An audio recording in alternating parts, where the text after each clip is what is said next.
বাকি হাদিসে যে মান আল্লাকা তামিমাতান ফাকাদ আশরাকা রয়েছে, যে ব্যক্তি তামিমা ঝুলালো, মাদুলি ঝুলালো, সে শিরক করলো।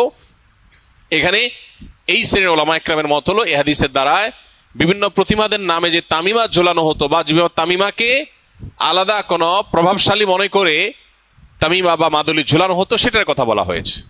যদি কেউ কোরআনে কারীমের আয়াত পড়ে ঝাড়ফুঁক দেয়, সেটা হবে সরাসরি সুন্নাহ। নবী করিম সাল্লাল্লাহু আলাইহি সাল্লাম কখনো তাবিজ দেন নাই, ব্যবহারও করেন নাই, দিতে বলেনও নাই। তবে তিনি যেটা করেছেন সেটা হলো কি, পানি বা তেল বা শরীরে বিভিন্ন বস্তুতে দোয়া পড়ে, দুরুদ পড়ে, কালাম পড়ে আল্লাহর ফু দিয়েছেন, এটাকে ঝাড়ফুঁক বলা হয়।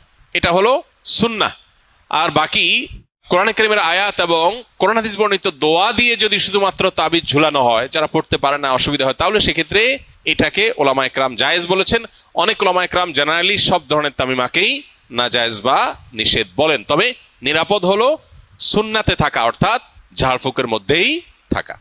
বাকি তাবিজ কবজে আজকাল দেখা যায় বিভিন্ন নাম্বার লেখা, নাম লেখা, শয়তান টয়তান ইত্যাদি লেখা, এগুলো নাজায়েজের ব্যাপারে কারোর কোনো দ্বিমত বা ভিন্নমত থাকার কোনো কারণ নাই।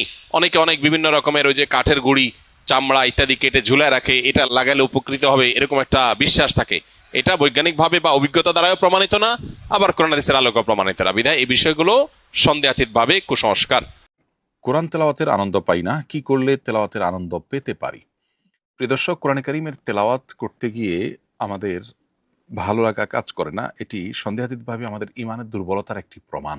এটি দূর করবার জন্য প্রথমত নিজের ইমানের প্রতি বিশেষ মনোযোগ দেওয়া দরকার।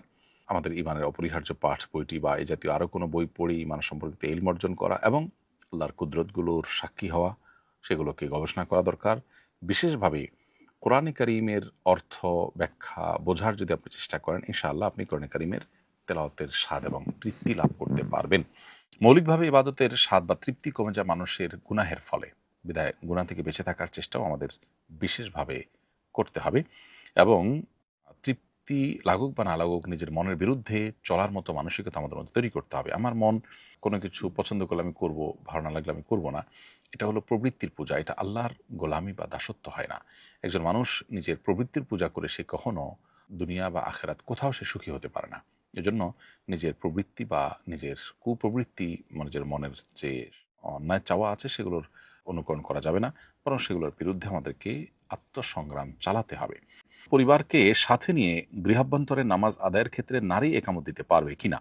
উত্তর হলো যে গায়রে মাহরাম কেউ যদি না থাকেন তাহলে অনেক উলামা কেরামের মতেই নারীরা একামত দিতে পারবেন। তো নামাজে ইমাম সম্পূর্ণ সালাম শেষ করার পূর্বেই যদি মুক্তাদি সালাম শেষ করে ফেলে তাহলে কি মুক্তাদির নামাজ হবে? উত্তর হলো নামাজ হয়ে যাবে, তবে ইমামের সালামের আগে সালাম শেষ করে ফেলাটা অনুচিত এবং মাকরুহ। ইমামকে ইত্তেবা এবং অনুকরণ করতে হবে। নবী সাল্লাল্লাহু আলাইহি ওয়াসাল্লাম বলেছেন, ইন্নামা জুইলাল ইমামু লিউতাম্মা বিহি ফাইদা রাকা ফারকাউ ইলা আখিল হাদিস।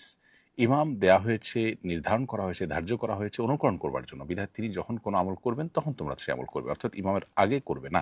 তবে যদি কারোর হয়ে যায় ভুলে, ইনশাআল্লাহ নামাজ হয়ে যাবে। সুন্নত নামাজ পড়া অবস্থায় ফরজ শুরু হয়ে গেলে করণীয় কি? উত্তর হলো যে সুন্নত আপনি পড়ছেন, এর মধ্যে যদি ফরজ শুরু হয়ে যায় তাহলে সেক্ষেত্রে দ্রুততার সাথে সুন্নাত শেষ করে আপনি ফরজে শামিল হবেন।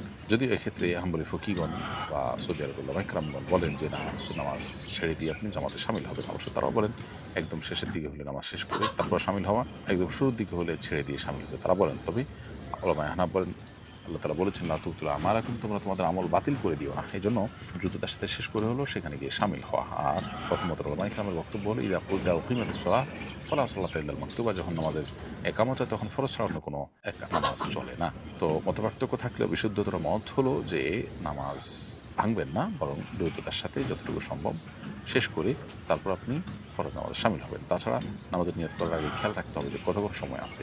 যদি আপনি সেরকম খেয়াল রেখে নামাজে দাঁড়ান তাহলে সেক্ষেত্রে সামান্য 2-4 সেকেন্ড আগ পাস হতে পারে, যাতে কোনো অসুবিধা হবে না। এর বাইরে সবচাইতে বেশি জান্নাতে প্রবেশ করাবে যে আমল, বিষ্ণু বললেন, এক হচ্ছে আল্লাহর ভয়, আরেক হচ্ছে সর্বোত্তম আচরণ। প্রিয় ভাইরা, ইসলামের মেজাজ